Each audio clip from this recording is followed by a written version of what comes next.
Magandang araw mga kaibigan. Isang kwentong pag-ibig ang muli kong ibabahagi sa inyo na tiyak nakapupulutan ng aral at magpapantig sa inyong mga puso. Pero kung bago ka pa lamang ay palike po ng ating video. Pakiclick ng subscribe button, gayon din ang bell icon para lagi kang updated sa mga susunod ko pang upload.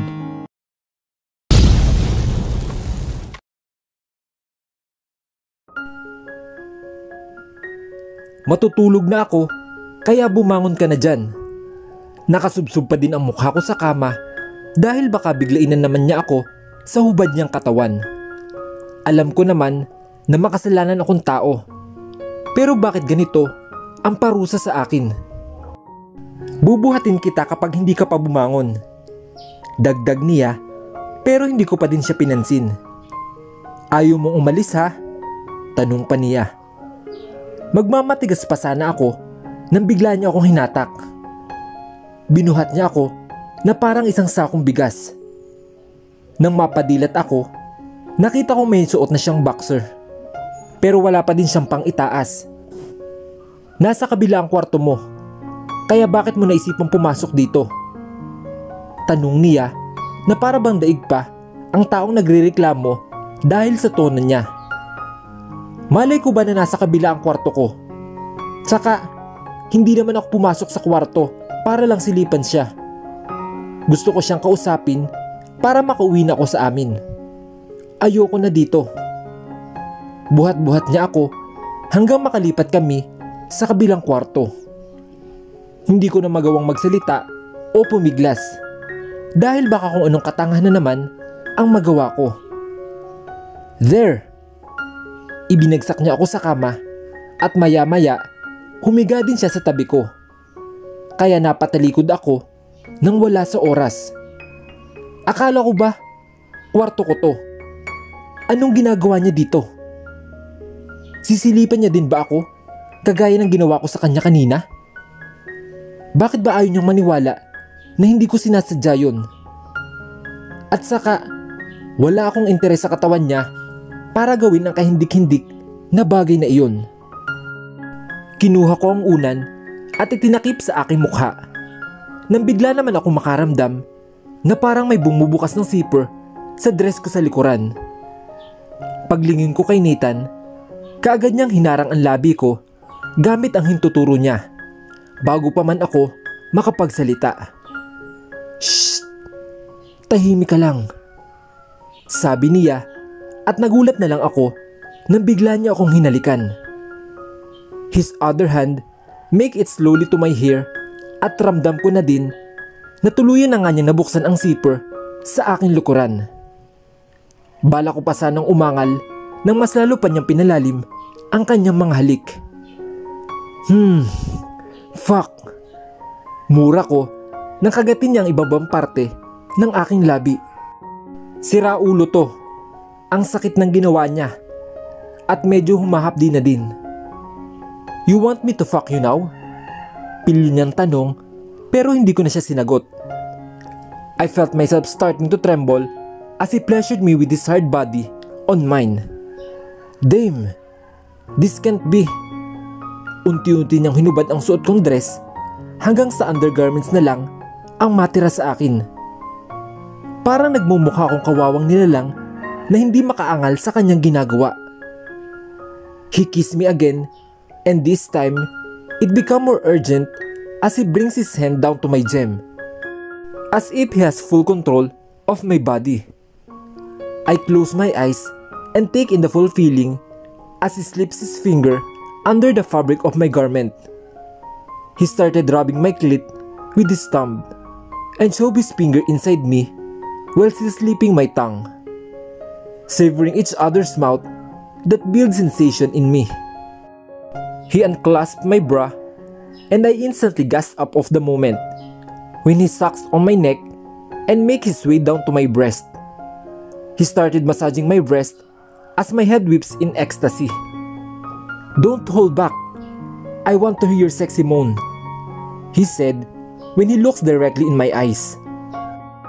Pagkatanggal niya sa suot kong bra, he immediately take one nipple in his mouth and licks it in in a circular motion. Hindi ko malaman kung saan ako babaling at tanging paghawak lang sa bedsheet ang aking nagawa. Habang abala siya sa pagpapaligaya sa akin, bigla siyang huminto at hinubad ang suot niyang boxer na ikinagulat ko. Ang sarap magmura ng wala sa oras dahil sa nakikita ko ngayon. "He misses you badly, baby." Ngisi niya at hinawakan pa muna ang nakatuyo niyang at muli akong hinalikan. Nang mapagod kami sa paghahalikan, itinuon niya ang kanyang atensyon sa ibabang parte ko. Walang pagdadalawang isip na hinubad niya ang natitira kong saplot at tinitigan ang kabuuan kong hubot-hubad. Bala ko pa sanang takpan ang katawan ko nang bigla niya akong pigilan. "I wanted to see you, how much I'll rock your world later."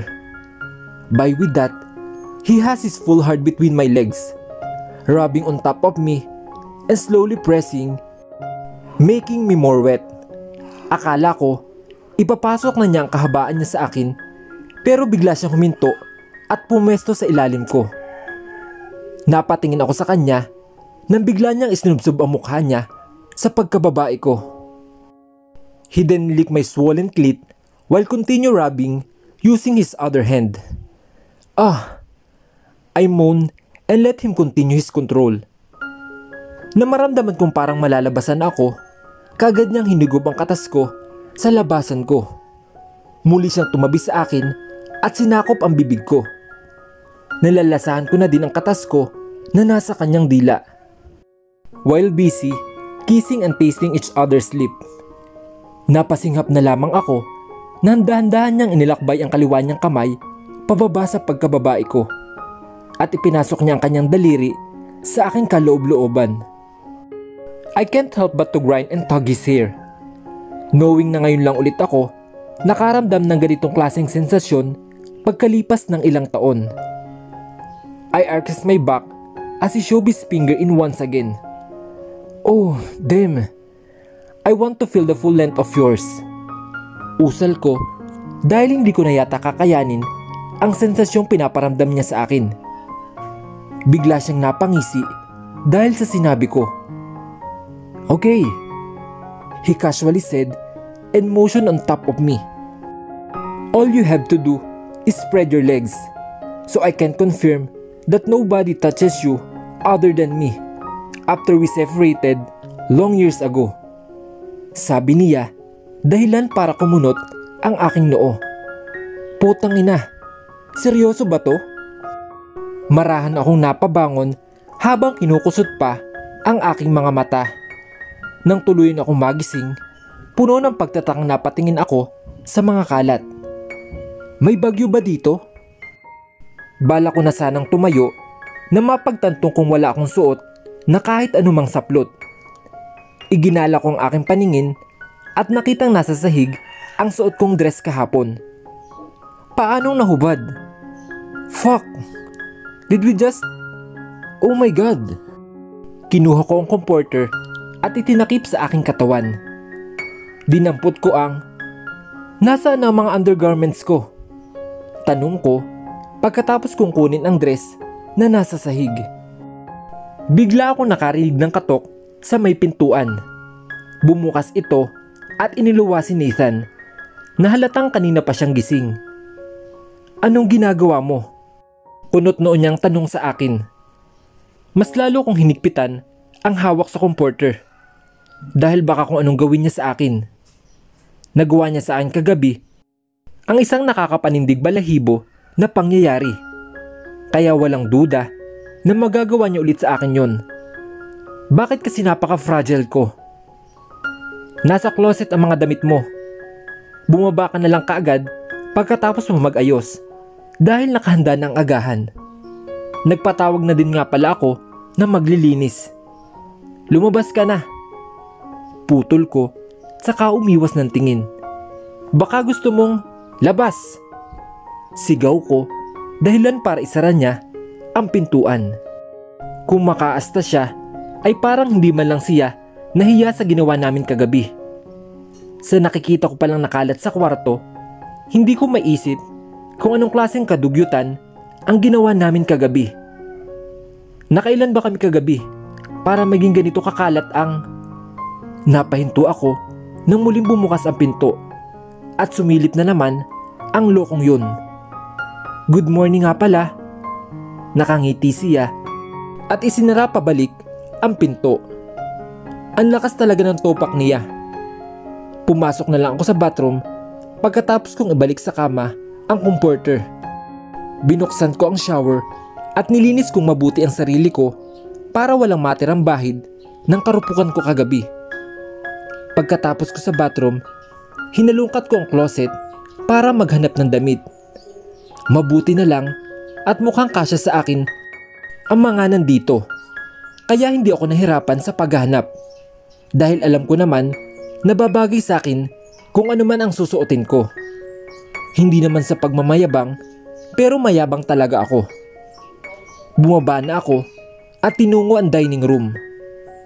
Pagkarating ko sa hapag, hindi ko mahagilap kung nasaan si Nathan. Baka umalis na. Pero mabuti na din to para masulo ko ang hapag dahil medyo naiilang ako sa kanya. Madami nakahandang pagkain sa table. Pero ang nakapagpatakam sa akin ay ang amoy ng garlic rice na halatang kakahain lang. Sabi ni Princess, on diet dapat ako ngayon.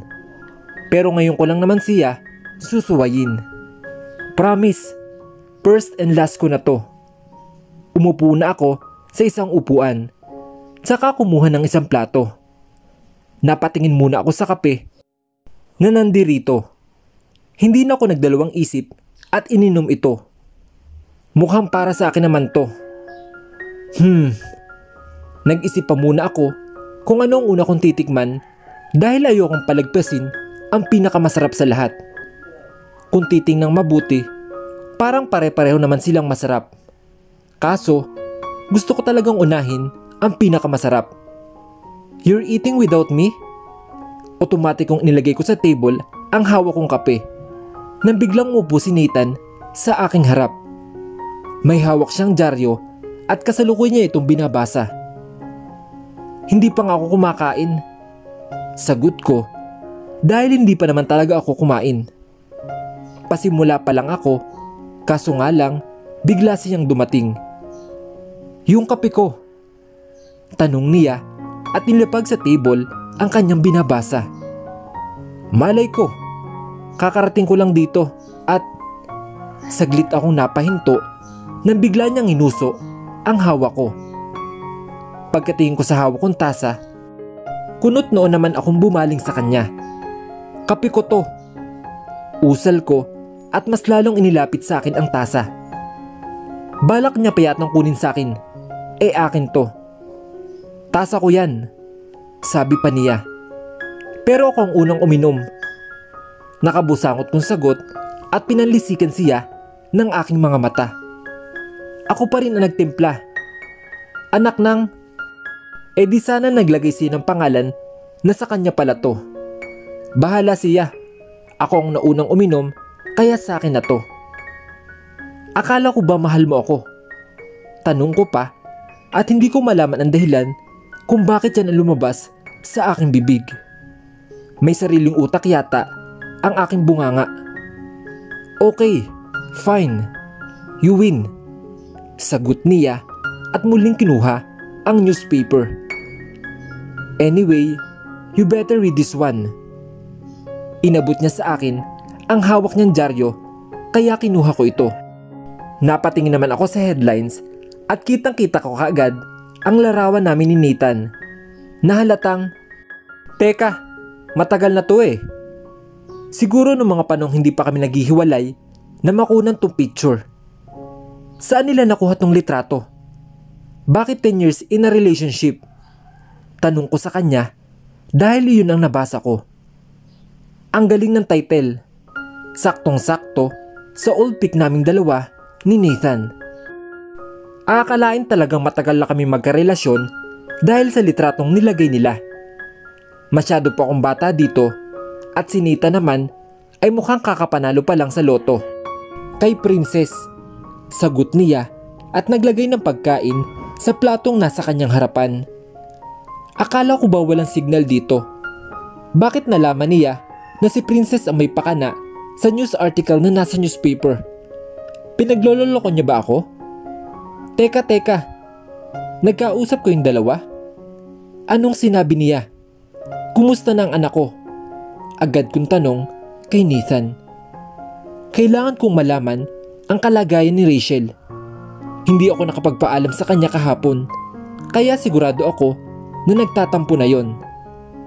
Anak natin. Pagtatama niya, dahilan para mapasinghap ako nang wala sa oras. Anak namin? Ang hilig magpatawa ng siraulong ito. Hindi man lang ba siya nahihiya sa pinagsasabi niya? Sa akin lang si Rachel.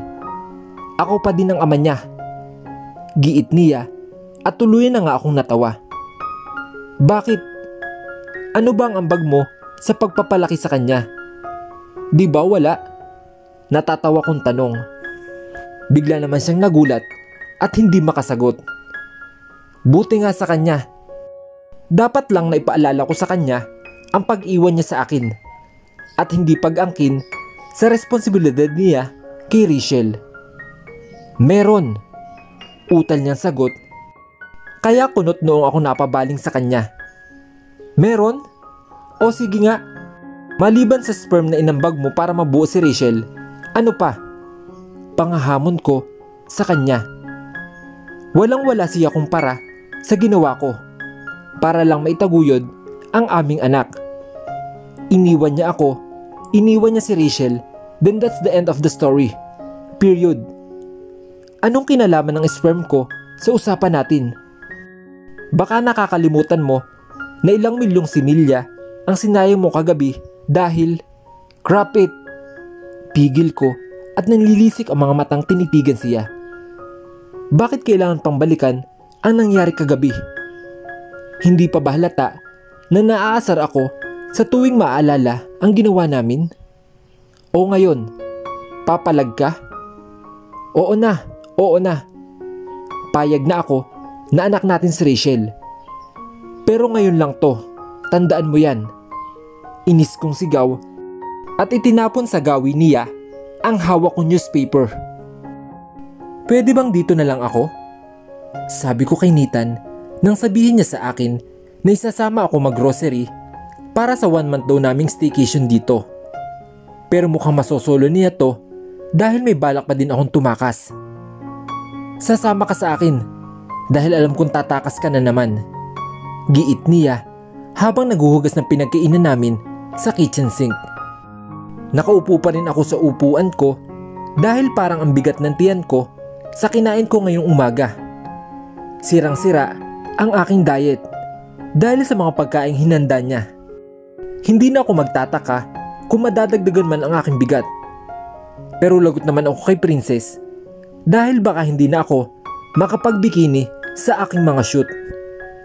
Buying stuff is not my thing. Saglit ako napahinto at napaisip kunwari. Kung mag-grocery siya, edi ibig sabihin na aalis kami. Mas malaki ang posibilidad na matakasan ko siya kaysa naman magmukmuk ako ng buong magdamag dito. Okay, sasama na ako, sabi ko at marahang tumayo. I changed my mind. Dito ka na lang pala. Biglang bawi niya sa sinabi niya. Dahilan para panlisikan ko siya ng aking mga mata. Anak ng, nananadya ba to? Kakasabi niya lang na dapat akong sumama. Tapos ngayon, aarte siya at ayaw kong pasamahin. Hay naku, sasama ako. I know what you're thinking. Dagdag nito, sabay tanggal sa suot niyang dishwashing gloves dahil katatapos niya lang maghugas ng mga plato. Grabe, ang advance naman yata magkakutob. Naglakad siya palabas ng kitchen kaya hindi ko naman mapigilang sumunod sa kaniya. Hindi niya ako pwedeng iwan dito. Kailangan kong makauwi sa Manila ngayon. Nathan! Tawag ko hanggang sa makayat kami sa hagdan ay hindi pa din niya ako binabalingan. Isama mo na ako. Usal ko at isinara ang pinto. Pagkapasok ko sa loob ng kwarto niya. "You're planning to escape again."